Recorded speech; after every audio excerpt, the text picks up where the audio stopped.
dhanka badka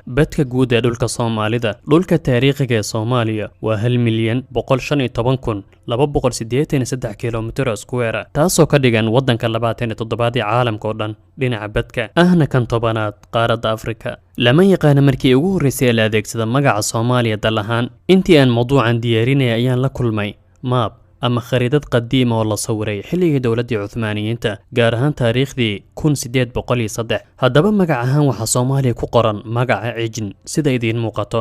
Cayn Jin Nun haddaba Cijin maxaa loola jeedaa kelmadda Cijin markaan ku eegno qaamuusyada kala duwan ee luqadda Carabiga waxa soo baxaya طبعا magacyo badan oo kala duwan laakiin macnaha ugu macquulsan ku haboon sida maapka ka muuqato وعجن جيل أما هل ناقة عجنة مقتنزة من السمن جيل برواقيسا أو بوربورا وها معقولة إن مقع عجن إما هبك صومالي لكو قري لولا جيدو تدحول رقتا جيل نعانكوا كون جرى برواق